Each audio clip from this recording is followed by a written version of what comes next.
Plus fort, plus fort.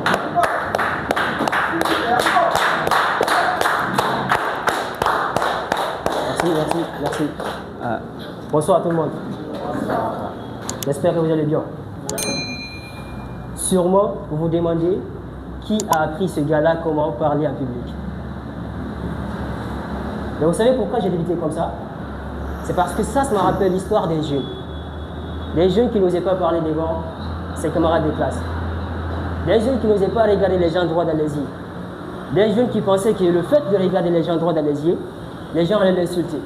Les gens allaient le frapper, les gens allaient le traiter de n'importe quoi. En gros, ce jeune-là, il a grandi avec cette philosophie-là. Il a passé presque toute sa carrière scolaire au collège sans faire un exposé. Parce qu'à chaque fois qu'il avait des exposés à faire, il pouvait attendre tout à la dernière minute et puis il part à la maison. Il prépare son sac, il part à la maison. C'est comme ça qu'il a continué jusqu'à ce qu'il est arrivé au lycée. Quand il est arrivé au lycée, il avait un professeur de français qui a organisé un exposé. Et ce jour-là, ce professeur-là, il a invité presque tous les parents d'élèves ce jour-là. Et lui, son oncle était l'un des responsables de cette école.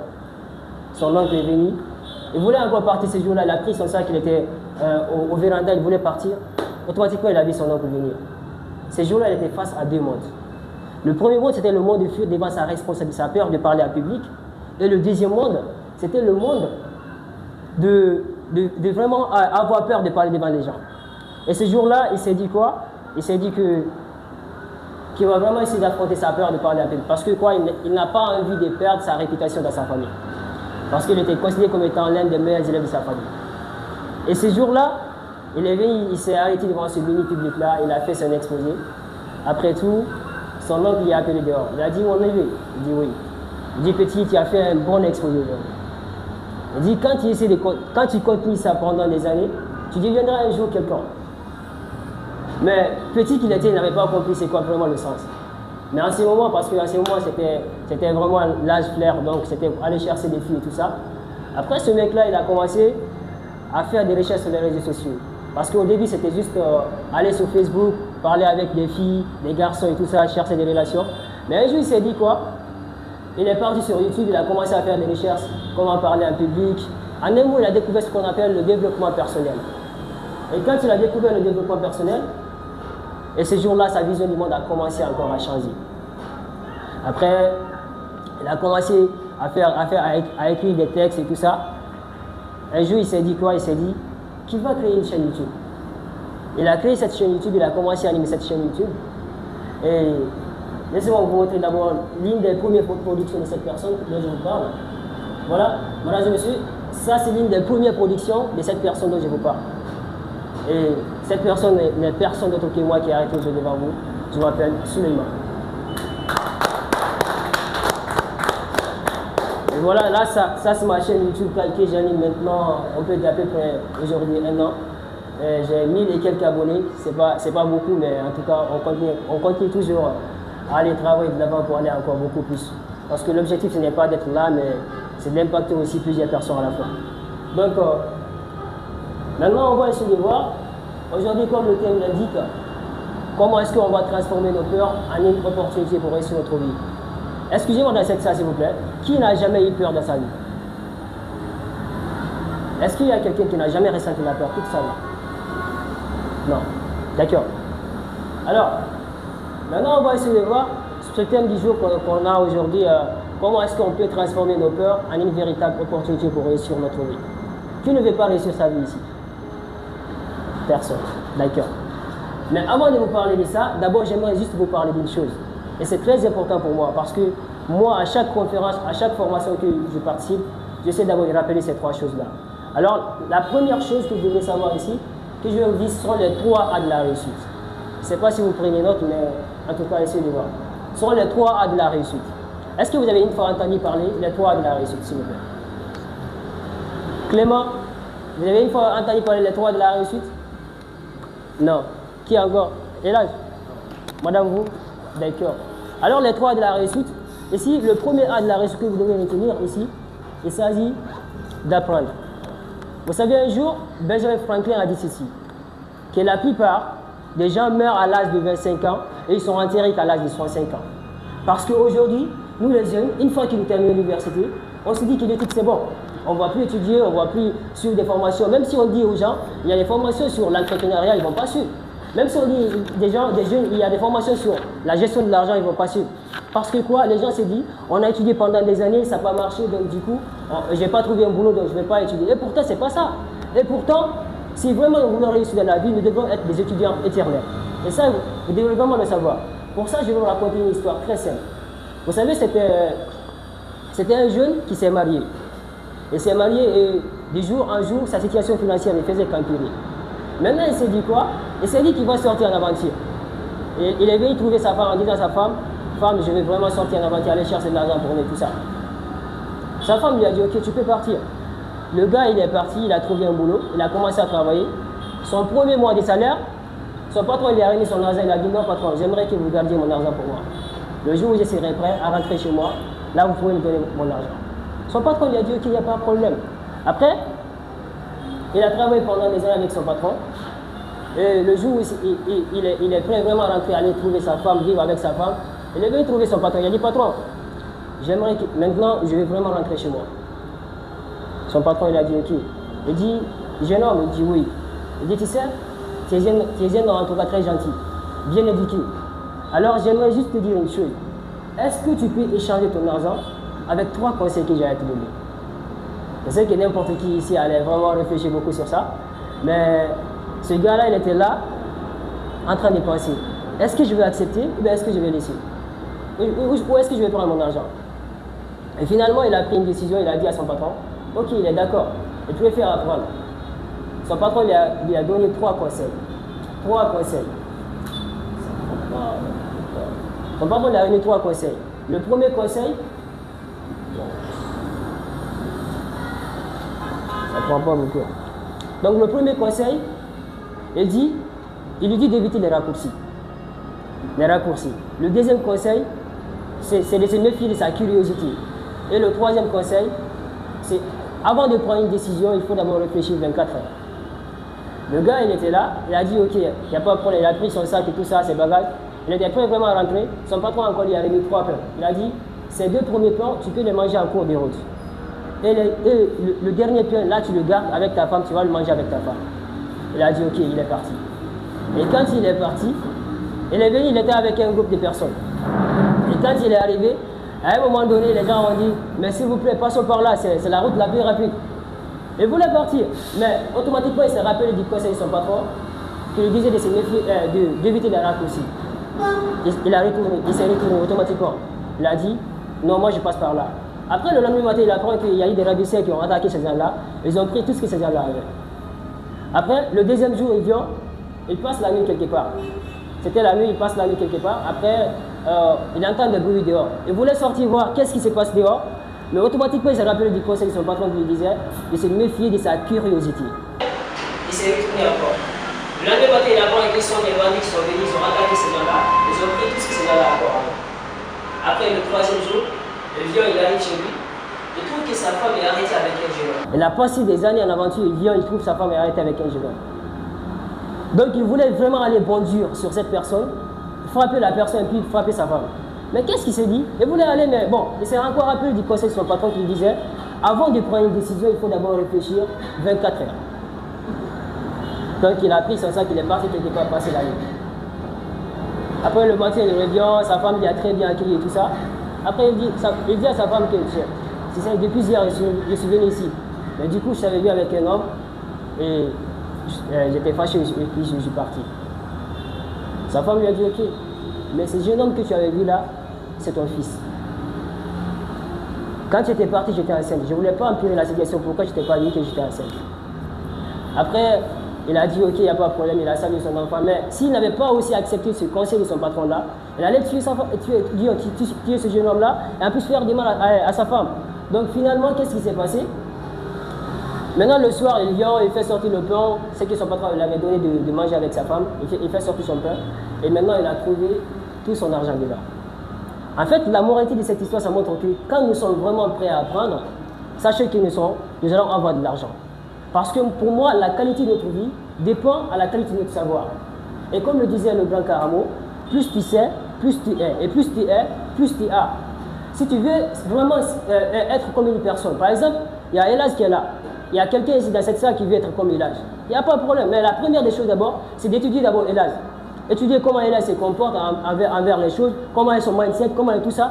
Quand tu connais tout ça, maintenant tu peux incarner ces comportements-là en toi. Et quand tu incarnes ça en toi, ben ouais, tu vas avoir ce qu'Elas a. Mais tu ne peux pas me dire que tu veux être comme telle personne alors que tu ne te comportes pas, tu n'as même pas le centime des comportements de cette personne. Jamais, je ne peux pas être. Donc du coup, pour moi, il faut vraiment essayer d'apprendre. Quand nous essayons d'apprendre vraiment, ça, nous pouvons aller vraiment de l'avant. Et comme j'aime le dire souvent, on ne meurt pas quand on arrête de vivre. On meurt, c'est quand on arrête à trouver du sens à notre existence. Donc il faut toujours apprendre parce que pour réussir, il faut vraiment être un étudiant éternel. Alors, le deuxième an de la réussite, c'est assimiler. Assimiler, ici, quand je parle d'assimiler, c'est très simple. C'est que si vous êtes là aujourd'hui, si vous avez décidé vraiment de venir assister à cette formation, c'est vraiment bon. Mais est-ce que tous vous qui êtes là aujourd'hui, est-ce que vous êtes tous prêts vraiment à assimiler? C'est-à-dire, moi je vois peu de personnes qui prennent des notes ici, d'autres sont là, je ne sais pas si c'est pour regarder le petit code qui est devant vous, je ne sais pas trop. Donc, du coup, assimiler, c'est de faire attention, porter hyper attention à tout ce que vous allez essayer de voir lors de cette formation.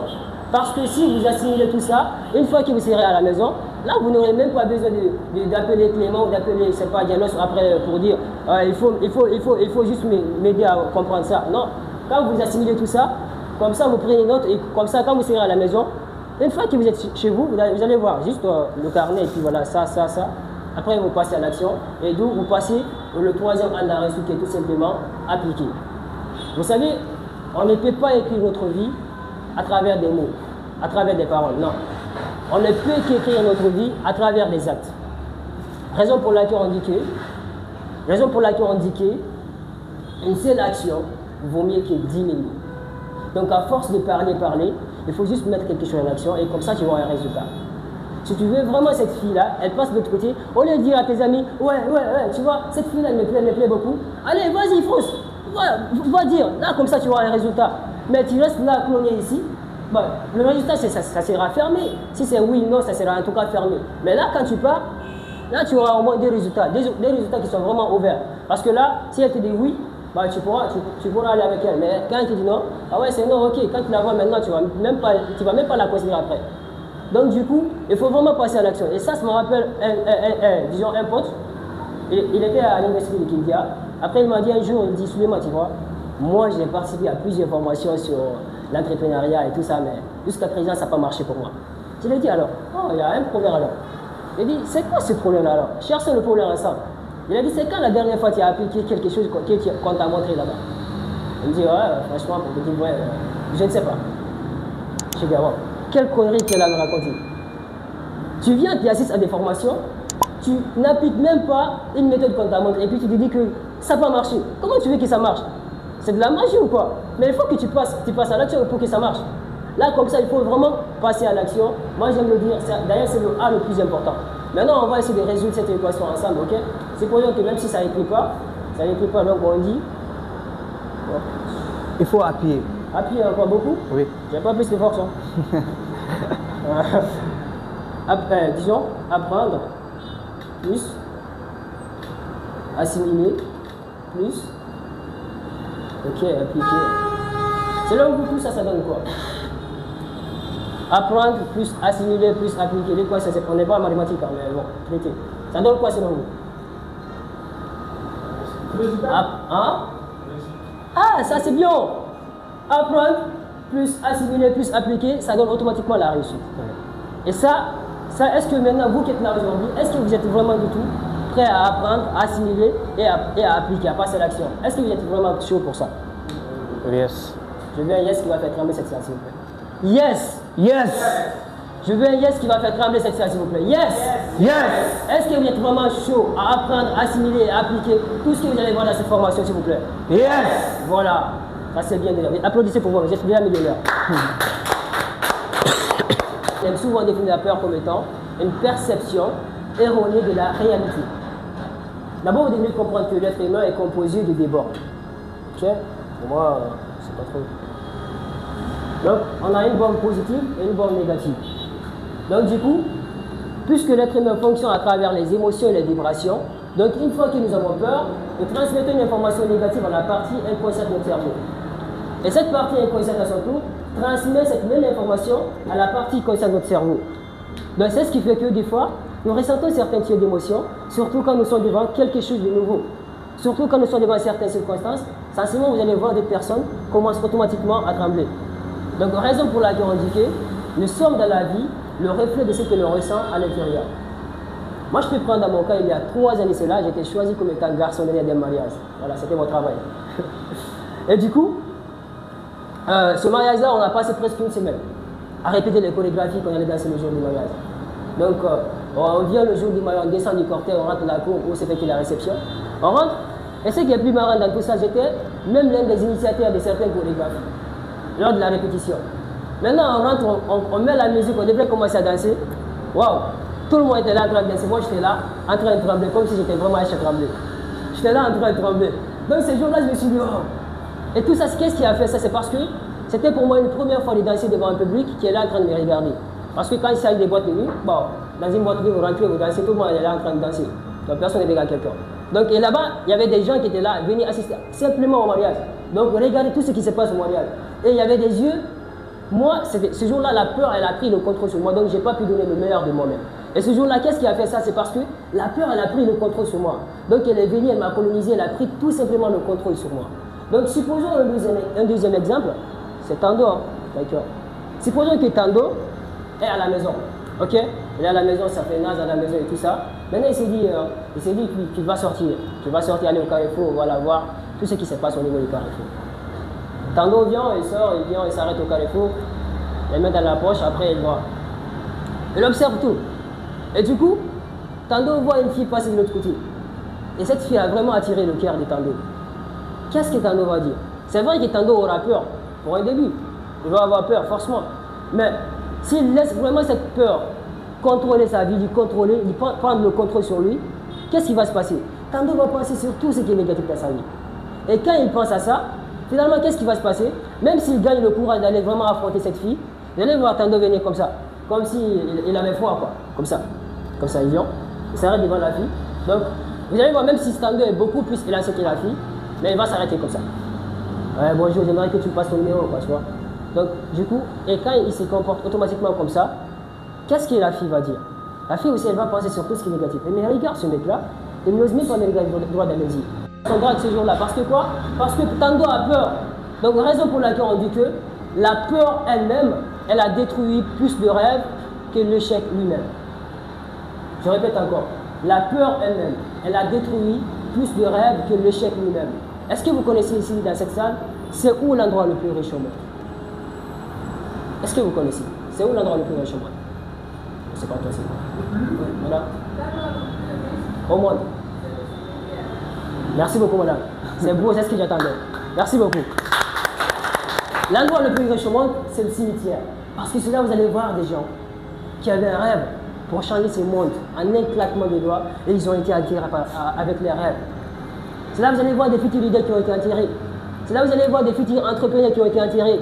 C'est là où vous allez voir des gens qui avaient un message à faire passer et ce message-là allait changer la vie des millions de personnes et ils ont été attirés avec leur message. C'est là où vous allez voir des sentiments qui n'ont jamais été exprimés, qui ont été attirés. Mais je sais une chose, vous qui êtes là aujourd'hui, vous ne voulez pas être attiré avec vos rêves. Vous ne voulez pas être attiré avec vos sentiments. Vous ne voulez pas être attiré avec vos projets. Alors j'aimerais juste que vous vous leviez puis vous dites, je ferai tout ce qu'il faut pour donner du sens à mon rêve le plus fou, s'il vous plaît. Levez-vous s'il vous plaît. Je ferai tout ce qu'il faut. Je ferai tout ce qu'il faut pour donner du sens. Pour donner du sens à mon rêve. À mon rêve. À mon rêve le plus fou. À mon rêve le plus fou. Merci beaucoup. Et voilà maintenant, vu qu'on a défini c'est quoi la peur, j'espère que vous avez compris c'est quoi vraiment la peur. D'accord. Alors là, on va essayer d'aller. Maintenant, pour moi, il y a 4 choses fondamentales que tout un chacun doit savoir à propos de la peur. Et je vous promets, si vous comprenez ces 4 choses, je vous assure, dès aujourd'hui, si vous êtes une personne qui considère la peur comme étant votre ennemi, elle sera votre ami. Ça, je vous le promets. Alors la première chose que tout un chacun doit savoir à propos de la peur, il s'agit de savoir que la peur est à la fois notre meilleur ami et notre meilleur ennemi. En gros, devant la peur, vous avez des choix.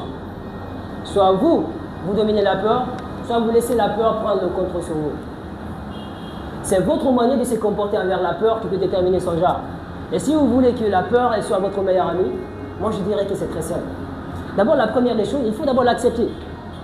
L'accepter et tout ça. Et après, vous allez voir, elle va automatiquement se comporter comme étant votre meilleure amie. Mais si vous vous comportez carrément au contraire en disant que la peur, je sais que tu es ma meilleure ennemie, tu es là pour me faire du mal, automatiquement, elle va se comporter comme ça. Sincèrement, vous allez voir des gens qui vont avoir des frissons, des tremblements, parce que quoi, ils se sont comportés bizarrement envers la peur. Et comme on aime le dire, quand il pleut, il pleut. C'est seulement notre réaction face à la pluie qui peut déterminer notre humeur. Alors, quand la peur vient, laissez-la venir, ne vous inquiétez pas, ne vous culpabilisez pas, laissez-la venir. Dites-vous tout simplement que la peur, je sais que tu es là pour me dire que ce que j'ai fait est important, ce que j'ai fait est intéressant. Donc quand je fais ça, je pourrais aller à une autre étape supérieure. C'est comme ça la peur. Pour moi, la peur, c'est un signal qu'elle nous envoie. Alors quand la peur elle vient, dites-vous tout simplement, je sais que tu es ma meilleure amie, tu es là pour me dire que ce que j'ai fait est important. Et comme ça, quand vous vous comportez comme ça, la peur, elle va vous laisser automatiquement faire votre boulot. Mais si vous vous comportez négativement envers elle, elle va se comporter négativement envers vous. Et comme ça, vous allez avoir des frissons et pouvoir même abandonner ce que vous avez à faire. Donc comprenez que le problème n'a jamais été le problème, c'est seulement notre manière de considérer le problème qui est tout simplement le problème. Ça c'était la première chose à savoir. Alors la deuxième chose à savoir, c'est que là, on ne peut pas se libérer de la peur à 100%. C'est vrai, on peut avoir tous des formations qui nous disent que venez, on va supprimer la peur. Supprimer la peur, ok, c'est bien. Mais moi je ne vous dis pas des formations, venez, on va supprimer la peur. Venez, on va gérer nos peurs. Parce que pour moi, on ne peut pas se libérer de la peur à 100%. Vous pouvez prendre n'importe quel orateur au monde. Il s'arrête devant un public, il va d'abord ressentir la peur. Et c'est sa manière de se comporter envers qui peut déterminer qui il est vraiment. Parce qu'on dit que quand il pleut, c'est seulement notre réaction face à la pluie qui peut déterminer notre humeur. Quand il pleut ici, c'est quand tu sors, tu vas te mourir. Quand tu ne sors pas, tu es chez toi, c'est bon. Donc du coup, retenez bien ceci, qu'on ne peut pas se libérer de la peur à 100%, parce que pour moi, c'est normal d'avoir peur. Il n'y a aucun moyen de ressentir la peur. La peur, c'est un signal qu'elle nous envoie. Elle nous montre que ce que nous faisons est important et intéressant. Vous savez, un jour, j'étais parti assister à une formation sur l'art oratoire. Je faisais en ce moment, je crois bien, la 9e année. Et en ce moment, pour moi, parler devant un public, c'était carrément compliqué, carrément difficile. Moi, si on me disait que les gens qui parlaient devant un public, ils utilisent de la magie, j'allais croire. Mais je viens, je m'arrête devant je m'assois devant ce professeur-là. Et dans sa formation et tout ça, il est là, arrêté, en train de parler.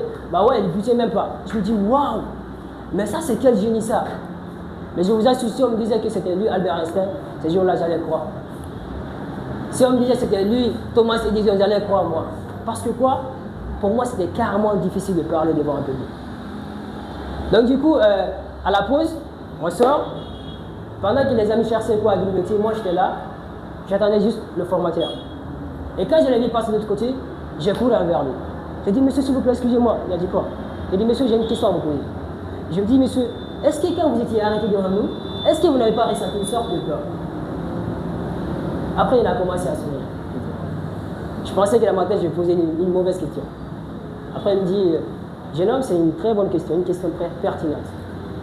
Après, il me dit, tu vois, quand j'étais devant vous, j'avais peur. Mais seulement, j'ai contrôlé ma peur. Je me dis, voilà. Après, il a poursuivi en me disant que si vous êtes devant un public et que vous n'avez jamais ressenti une sorte de peur, c'est que vous n'avez aucun respect pour ce public qui est devant vous. Donc, dès lors, je me suis dit, c'est normal d'avoir peur. Il n'y a aucun moyen de ressentir la peur.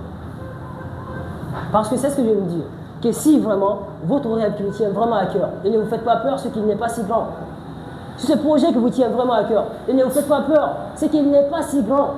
Vous avez compris que la peur, on ne peut pas se débarrasser d'elle à 100%. Alors maintenant, vous devrez maintenant oser briser ce mur de la peur qui est devant vous. Ok, osez briser ce mur de la peur qui est devant vous. Vous savez, tout dans la vie n'est qu'une question de choix. Soit vous décidez de sacrifier tout pour vos rêves, soit vous laissez vos rêves vous sacrifier. Mais si vraiment vous laissez vos rêves prendre le contrôle sur vous, vous serez comme une vulgaire feuille en plein ouragan. Et selon vous, quelle est la force d'une feuille en plein vent? la force d'une feuille en plein vent, mais les ferrailles qui zigzaguent un peu partout. Vous voyez? Donc du coup, ça montre quoi? Tant que vous n'êtes pas vraiment du tout prêt à vous sacrifier pour vos rêves, quand vos rêves vous sacrifient, vous serez comme une vulgaire feuille en plein ouragan. Mais la plupart des gens aujourd'hui, ils acceptent d'être dominés par la peur. Ils fuient devant leurs responsabilités et ils se retournent dans leur zone de confort. C'est pour ça qu'il y a un adage qui dit que tellement que l'être humain a peur de sortir de sa zone de confort, il préfère l'enfer qu'il connaît que le paradis qu'il ne connaît pas. Alors que là où il est l'enfer là où il est là, il a tellement souffert ici, il souffre ici tellement, et le paradis qui est là, quand il vient, il va avoir tout ce qu'il a cherché pendant des années par là, mais tellement qu'il a peur de sortir, il ne vient pas. Il préfère rester dans sa zone de confort. Mais si vous qui êtes là aujourd'hui, vous décidez vraiment d'aller affronter vos peurs, d'aller au-delà de la peur, d'aller briser le mur de la peur, tout ce que vous voulez, de beau, d'extraordinaire, vous allez l'avoir de l'autre côté de la peur. Supposons que la peur est en un mur, ok? Ok, la peur elle est là. Maintenant, ce mur-là, pour quitter ce mur-là, c'est là où il existe combien de méthodes pour vraiment, disons, venir de l'autre côté. Supposons qu'il y a un grand mur qui est là. Ok, donc pour venir là, il faut plusieurs choses à faire. Il y a plusieurs méthodes. Pour moi, il y a 3 méthodes. La première méthode, c'est juste escalader le mur. Deuxièmement, c'est juste prendre peut-être des burins et tout ça, percer le mur. Et le troisième méthode, je ne sais pas si ça se fait, mais il s'agit de sauter le mur. Ok? Donc du coup, sauter ce mur-là. Mais pour pouvoir faire tout ça là, il te faut d'abord travailler. Il faut d'abord travailler, passer une nuit blanche. Il faut d'abord, disons, fréquenter des bonnes personnes. Il faut filtrer ton entourage. Et faites la chose que vous craignez de faire. La crainte n'y survivra pas. Faites la chose que vous craignez de faire. La crainte n'y survivra pas. En fait, ce conseil il a été vraiment moi aussi utile pour moi. Je vous ai raconté mon histoire. Je n'osais même pas parler à mes camarades de classe. Mais quand j'ai vu ce conseil-là, je me suis dit, waouh, quelle est la chose qui me fait beaucoup plus peur? Est-ce que c'est la peur du regard des autres? Est-ce parler en public? Est-ce quoi? Mais j'ai osé affronter ce public-là qui était devant moi ce jour-là. Et finalement, aujourd'hui, si ce n'est pas grâce à ça, peut-être je ne serais pas là aujourd'hui devant vous aujourd'hui en train de parler. Et ça, c'est grâce à ce conseil d'Emerson Wade qui dit, faites la chose que vous craignez de faire, la crainte ne survivra pas. Et grâce à ce conseil, ça m'a permis aussi de gagner ma première conférence, c'était le 25 mai à l'hôtel Maison Blas Fachia. Et ça, c'était même le thème que j'avais donné. Mais du coup, vous voyez, donc faites la chose que vous craignez. Essayez de déterminer d'abord, qu'est-ce qui vous fait peur? Est-ce que vous avez peur de perdre votre argent? Est-ce que vous avez peur de lancer un business? Est-ce que vous avez peur de faire ça? Est-ce que vous avez peur d'échouer? Affrontez cette peur-là. Une fois, 2 fois, 3 fois. Elle ne va pas exister. Nous, on connaît des gens aujourd'hui, ils ont tellement échoué à l'école, bah ouais, maintenant ils n'ont plus peur. Ils n'ont plus peur à l'échec. Ils n'ont plus peur. Parce que quand il dit, il dit, bac échoué, je vais les prendre. Bac échoué, je vais les prendre. Bac échoué. Ils vont les prendre pendant des années. Jusqu'à ce qu'ils vont avoir. Parce que quoi? Ils n'ont plus peur d'échec. Parce que ça, l'échec, c'est vrai, c'est dur. On va essayer de voir ça après. Mais du coup, il faut vraiment comprendre cela, que faites la chose que vous craignez de faire, la crainte ne survivra pas. Et déterminez aujourd'hui qu'est-ce qui vous fait peur. Est-ce que c'est parler devant un public, ça vous fait peur? D'accord, il n'y a pas de problème. Essayez d'affronter. 1 jour, 2 jours, 3 jours, 4 jours, et comme ça va aller. Pour moi, c'est comme ça, c'est la meilleure méthode à faire. Okay? C'est pour ça que j'aime me dire que moi, je préfère être fou dans la réalisation de mon rêve que d'être normal dans l'inaction. Parce que quand je suis là en train de parler, moi je sais, il y a mes camarades à la maison qui me voient tout le temps en train de parler. Parce que quand j'écris un texte, je fais des vidéos, je monte des vidéos, je fais l'infographie pour moi-même, que ce soit des vidéos sur YouTube, je fais pour moi-même. Donc du coup, en un mot, il y a le temps qui est un peu minime pour moi. Mais quand j'écris, je sais très bien de maîtriser d'abord, avant de me mettre derrière la caméra. Et quand je fais tout ça, c'est pourquoi? C'est parce que j'ai vraiment osé affronter cette peur-là.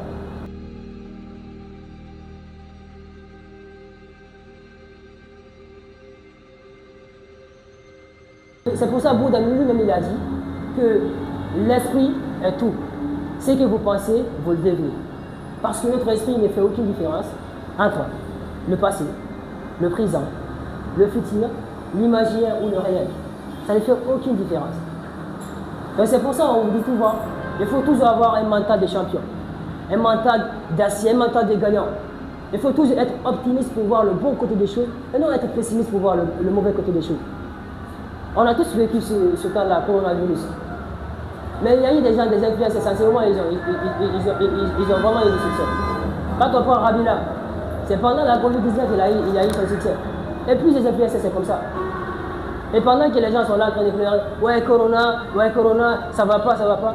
Et ils ont trouvé une idée et ils ont commencé à développer leur activité. Aujourd'hui, ils sont devenus des renom mondiaux. Il faut vraiment comprendre cela que nos pensées ont vraiment un pouvoir énorme sur notre vie. Et une fois que nous essayons de contrôler nos pensées, c'est sûr que ça va essayer d'aller mono. Moi, je ne peux pas vous dire que vous pouvez supprimer toutes vos pensées négatives. Ça, je n'ai pas cette technique pour vous montrer. Mais comment vous allez faire? C'est très simple. On a tous des moments où on ne se sent pas bien et tout ça, mais la pensée est là. Pense positivement, pense sur tout ce qui peut te rendre heureux. C'est pour ça que vous êtes là, assis derrière une télévision. D'ailleurs, il y a une télévision ici, ok? Là, vous captez une chaîne. Et cette chaîne, ça ne vous plaît pas. Mais vous continuez à faire quoi? Et vous zappez, vous changez de chaîne, vous changez, jusqu'à ce que vous trouvez une chaîne qui vous plaît. Et si ça ne vous plaît pas, ben vous éteignez la télévision, vous partez. Alors c'est exactement comme ça. Quand les pensées négatives viennent, et c'est tout simplement de barrer la route à ces pensées-là. En pensant sur tout ce qui vous rendre heureux. Que ce soit, c'est peut-être c'est votre copine, c'est votre maman, c'est vos parents, c'est votre business et tout ça. Pensez à tout ce qui peut vous rendre heureux. Et puis souriez, ça va aller. Parce que là, moi je vous dis, c'est pas moi, c'est pas vous, mais on a tous entendu parler de Bouddha. Le Bouddha lui-même il a dit que l'esprit est tout, ce que vous pensez, vous délire. C'est pas moi, ça vient pas de moi. Et aujourd'hui, quand vous rentrez vraiment à lire des livres sur ça, et quand on vous dit, quand vous parlez ça aux gens dehors, ils vont me dire, voilà, toi là t'es con. Comment est-ce que tu peux contrôler ta pensée? Moi je sais pas trop, mais en tout cas, si vraiment vous avez peur, essayez juste de penser positivement. Et quand vous pensez positivement, si ça vient toujours, essayez de penser sur tout ce qui peut vous rendre heureux. Que ce soit votre business, votre boulot et tout ça. En tout cas, soyez optimiste pour voir le bon côté des choses. Et non être pessimiste pour voir le mauvais côté des choses. Ça c'était la quatrième chose, à savoir à propos de la peur.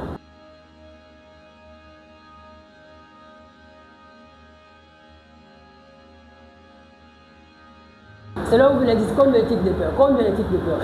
Type A. Ouais, aussi. La peur simplement. Donc il n'y a pas de type. Il n'y a pas de type? Il n'y a pas de type pour vous, il n'y a pas de problème ici. C'est bien, vous avez un mental de champion au vous. Plusieurs. Ça dépend de la circonstance qui se présentera. C'est bien. C'est bien. Voilà. En tout cas, il y a plusieurs types de peur dans la vie. Que ce soit la peur de mourir, la peur de perdre sa femme, la peur de la... je ne sais pas quoi. Il y a énormément, il y a plusieurs types. Mais si mon professeur me dit qu'il n'y a pas, pour lui, il n'a pas de type de peur, il n'y a pas de problème. Mais en tout cas, alors pour moi... C'est pourquoi je l'ai dit, il y a la peur à ses branches. Ouais. La branche, c'est la peur qui va me la c'est pourquoi il y a une seule... Je comprends, ça c'est pour vous, parce que vous avez développé un mental de gagnant quoi. C'est ça, et ça c'est très bien. Ça c'est très bien. Et maintenant aussi on va essayer de voir, pour moi, il y a trois types de peurs qui nous empêchent tous de vivre la vie de nos rêves. Maintenant, est-ce que ça vous dit de connaître ces trois types de peurs? Si tel est le cas, dites yes. Yes. Madame n'a pas parlé. Dites yes. Yes. Est-ce que ça vous dit de connaître les trois types de peurs, s'il vous plaît? Yes. Maintenant, c'est bien, c'est parti. Alors, pour moi, le premier type de peur qui nous empêche tous de vivre la vie de nos rêves, c'est la peur d'échouer. Vous savez, un jour, Mark Twain a dit ceci, que le succès modifie les gens, tandis que l'échec révèle qui ils sont vraiment. Aujourd'hui, la plupart des gens, ils ont vraiment peur de sortir dans les zones de confort parce que tout simplement, ils ont peur d'échouer. Ils ont tout simplement peur d'échouer. Vous savez, un jour, Elon Musk, d'ailleurs, tout récemment, je viens de voir encore, il a augmenté en plus son budget, je ne sais pas trop. c'est facile de devenir encore l'homme le plus riche au monde. Mais Elon Musk, un jour, il était invité dans une émission et le journaliste a décidé de lui poser juste 3 questions. La première question, il dit, Elon, quel est le secret de la réussite? Elon dit qu'ils sont les bonnes décisions. Après, l'autre dit, comment prendre des bonnes décisions? Elon dit que c'est avec l'expérience. Et la troisième question, comment gagner ton expérience? Elon dit que c'est avec les mauvaises décisions. Et quand on parle des mauvaises décisions, on parle de quoi? On parle de l'échec. On parle de l'échec. Parce que quand tu n'échoues pas, tu ne vas pas avoir de l'expérience. Il faut que tu échoues, tu tires des leçons. Mais la plupart des gens, quand ils échouent une fois, brevet, bac, tout ça, activité, tout ça, ils abandonnent. Mais tu es là pour vivre pourquoi alors? L'échec, ce n'est pas là pour nous dire que nous sommes mauvais. Mais l'échec est là pour nous dire qu'on a fait ça, d'une manière ça n'a pas marché, alors essayons encore de changer de méthode, de voir comment est-ce que ça va donner. C'est comme ça l'échec. Donc si vraiment vous êtes vraiment prêt à échouer, c'est que vous êtes vraiment prêt à réussir. Donc le fondement de l'échec, ce n'est pas nous dire que nous sommes mauvais. Le fondement de l'échec, c'est pour nous dire qu'on a mal fait ça, donc de penser à une autre méthode et voir comment aussi ça va donner. C'est comme ça, méthode après méthode, méthode après méthode. Et même si quand tu réussis une fois, mais tu essaies d'abord d'innover encore pour aller encore plus. Vous imaginez, vous avez des produits langues si vous vendez, vous tapez de porte à porte, ok, il n'y a pas de problème. Mais si on vous dit qu'avec le marketing digital, vous pouvez vendre encore beaucoup plus, est-ce que vous n'allez pas essayer? Franchement, vous allez essayer. Donc c'est ça, en un mot, considérer l'échec comme étant un frein dans votre vie. C'est ce que moi je fais. L'échec, c'est comme un frein dans ma vie. Moi, personnellement, c'est ce que je sais. Quand je suis dans quelque chose, quand je publie une vidéo, la vidéo n'a pas de vues, ça ne va pas me décourager. Je me dis, qu'est-ce qui n'a pas marché? Qu'est-ce qui a fait que ça n'a pas marché? Et après, peut-être, je me dis, j'ai fait ça autrement, donc attends, je vais faire ça comme ça, je vais voir ça. C'est comme ça marche. Mais quand tu essaies d'abandonner, et comme le disait Napoléon Hill, celui qui abandonne est un lâche.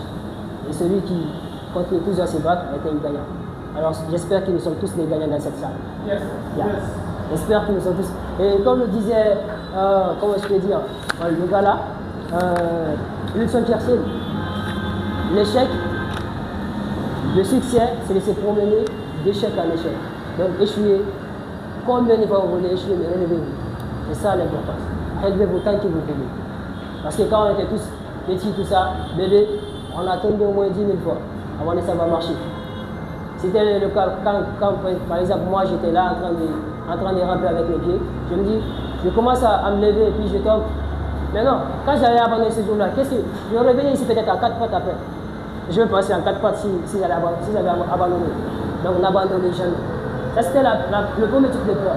Alors le deuxième type de peur, c'est la peur du changement. La peur du changement. En fait, quand je parle de cette peur-là, c'est que l'être humain, il a toujours peur. Mais surtout encore ça.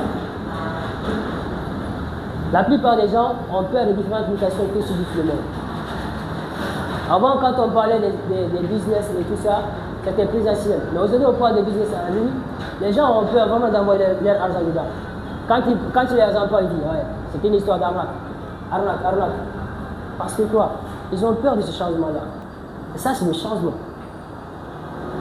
Vous voyez? Donc si, par exemple, on dit, vous êtes devant un public, dans votre salle exposé, on dit, venez parler devant exposé, vous êtes là avec un exposé. Vous parlez. Si on vous dit d'aller parler devant un public qui n'est pas, voilà, vos élèves vraiment à des classes, mais quand vous partez, c'est le changement. Mais quand vous venez, vous arrêtez, vous trouverez que toujours c'est la même personne qui est là en train de parler. Bah ouais, c'est moi qui parle. Il suffit juste de dire un mot. Bonjour, bonsoir et tout ça.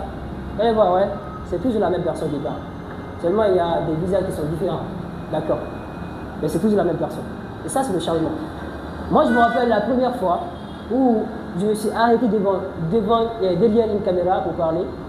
C'était ma première vidéo. Je vous assure, ce jour-là, j'ai tremblé. Toute ma vie. Je ne crois même pas si j'avais tremblé à ce moment pareil. Moi, je tremblais. Le caméraman aussi, lui aussi, il tremblait. C'était des tremblements en un mot, quoi. Le caméraman tremble, moi je tremble. Et c'était quoi? C'est parce que c'était un monde nouveau pour moi. On ne meurt pas quand on arrête de vivre. C'est quand on arrête de trouver du sens à notre existence. Parce que quand vous vivez, vous ne savez pas pourquoi vous vivez. Est-ce que vous méritez de vivre? Non, réellement. Vous êtes en vie, mais vous ne savez pas pourquoi vous êtes en vie. Est-ce que vous méritez de vivre? Mais non, vous ne méritez pas de vivre.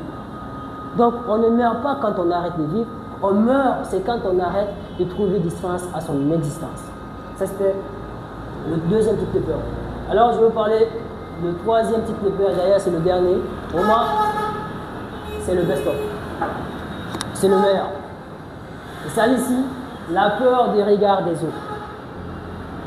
Vous savez, un jour, Will Smith a dit que la plupart des gens achètent des choses dont ils n'ont pas besoin, juste pour impressionner des gens dont ils n'ont vraiment pas du tout besoin. Vous allez voir aujourd'hui quelqu'un qui va se dire, vu que mon ami a ça, a un iPhone, je vais acheter un iPhone. Tu achètes cet iPhone-là, tu ne sais même pas l'importance de cet iPhone-là. C'est pour ça que le coach Faux de l'Australie avait dit un jour, c'était une de ses formations, il avait dit qu'il y a des gens qui ont des iPhones, mais ils ne sont même pas dignes d'avoir un iPhone. Pourquoi? Tu vas voir, quelqu'un qui a un iPhone, qui achète 11 millions, 10 millions, et la personne te dit, achète-moi connexion 3000. Mais c'est bizarre, c'est béqué ça. Moi j'ai un téléphone de 11 millions, j'ai commandé connexion 3000, Yandy. C'est compliqué. Donc, la plupart des gens achètent ici des choses dont ils n'ont pas besoin, juste pour impressionner des gens dont ils n'ont vraiment pas du tout besoin. Donc, il faut vraiment que vous sortez de ça. Et ça, quand je parle moi de ça, je parle de ça. Raison pour laquelle un jour, mon professeur d'anglais m'a dit que Suleiman, quand tu sors chez toi le matin, tu rentres le soir, sans que quelqu'un te dise du bien ou du mal, sache que toi, tu n'es pas un homme. Et pourtant, c'est une réalité. Peu importe ce que tu vas faire dans la vie, les gens vont dire du mal, du bien sur toi. Peu importe ce que tu vas faire. Tu deviens bon aujourd'hui, on dit ouais, il est bon, mais oh, on le connaissait depuis tout petit ici. Ça, c'est leur affaire, ça, après. Du coup, il faut vraiment essayer de se débarrasser de cette peur-là. Peu importe ce que vous allez faire. Aujourd'hui, si vous êtes sur les réseaux sociaux, quand vous changez des photos, quand vous ne changez pas de photos, on me dit, oh ouais, mais ce mec-là, il n'a pas assez de photos, il n'a pas iPhone, il n'a pas assez de photos. D'accord. Quand il change de photos, on dit, ouais, il vient de montrer sa vie. Il vient de montrer qu'il a commencé à changer, qu'il a commencé à avoir de l'argent. Ah ouais. Quoi que vous fassiez dans la vie, les gens vont vous critiquer. Quoi que vous fassiez dans la vie, les gens vont vous juger. Quoi que vous fassiez dans la vie, les gens vont vous condamner. Donc, c'est pour ça que j'aime le dire que occupez-vous plus de votre conscience que de votre réputation. Parce que votre conscience est ce que vous êtes. Mais votre réputation, je m'excuse plus. Occupez-vous plus de votre conscience que de votre réputation. Parce que votre conscience est ce que vous êtes. Et votre réputation est ce que les autres pensent de vous. Et ce que les autres pensent de vous, c'est leur problème. C'est leur problème. Quand tu me dis, Suleiman, regarde comment tu es mince, bah, c'est ton problème, c'est ta perception de voir les choses. Moi, en tout cas, je sais, là où je suis là, ça va pour moi. Je ne sais pas si toi, ça va chez toi, mais ça va pour moi. Donc, du coup, quand tu penses de moi, c'est pour ça que j'aime me dire que n'essayez pas de vivre la vie des autres, mais vivez votre propre vie. Ok? Donc, vivez votre propre vie. Ne dites pas que telle personne a ça, il faut vraiment que j'essaie d'avoir ça. Mais c'est ça. Mais essayez de faire des choses. Quand vous vous sentez bien en faisant des choses, faites ces choses-là. Quand vous êtes là en bas, on vous piétine, personne ne vous respecte. Quand vous êtes là au milieu, tout le monde vous voit, mais personne ne vous donne de la force. Et quand vous êtes là en haut, on vous critique, on vous gise, on vous traite n'importe quoi. Mais si j'étais vraiment vous, j'allais m'occuper du monde. Ça, c'était la première. Il faut vraiment savoir ça. Et c'est la raison pour laquelle Jean-Paul Sartre a dit un jour que l'enfer, c'est les autres. En fait, c'est très intuitif, hein. Mais l'enfer, c'est les autres. C'est trop. L'enfer, c'est les autres. Il ne parle pas, c'est-à-dire, c'est pas l'aide. C'est pas l'aide qu'il veut parler. Mais il parle ici, la vie, le regard des autres, qu'est-ce que les autres pensent de toi. Tu vas voir quelqu'un aujourd'hui qui a juste simplement des portiers ici une chemise parce que, pour ne pas que les gens essaient de dire que ça. Il y a eu beaucoup de personnes aujourd'hui qui sont vraiment enfermées, qui ont envie de faire des choses, mais ils ont peur du regard des autres. Moi, j'ai rencontré plein de personnes, je vous assure. Ils sont beaucoup plus formés que moi. Et ce soit en développement personnel et tout ça, beaucoup plus formés que moi. Moi-même, je les reconnais. Parce que je sais, j'ai rencontré des gens qui ont lu beaucoup plus de livres que moi. Mais qu'est-ce qui m'empêche jusqu'à présent? Qu'est-ce qui me différencie avec ces gens-là? C'est parce que quoi? J'ai osé affronter le regard des autres. Je suis passé à l'action. Ça me rappelle une interview que j'ai eue avec une dame. Elle me disait que tu vois, seulement moi, j'ai beaucoup d'expérience sur les relations matrimoniales. C'est comme ça on dit, hein? Matrimoniales. Ah, ok. Donc, qu'elle a beaucoup de connaissances sur ça parce qu'elle a été mariée et le gars ne l'aimait pas. Donc, elle s'est divorcée avec le gars. Donc, elle avait beaucoup de connaissances sur ça. Je lui dis alors, pourquoi pas commencer maintenant à faire cette activité-là? Parce que les femmes aiment beaucoup les conseils aussi des femmes. Que les conseils, comment il faut gérer ton mari comme ça, il faut faire ça, il faut faire ça. Elle me dit seulement, hey, j'attends le bon moment. Et c'est quand? C'est quand le bon moment? C'est quand?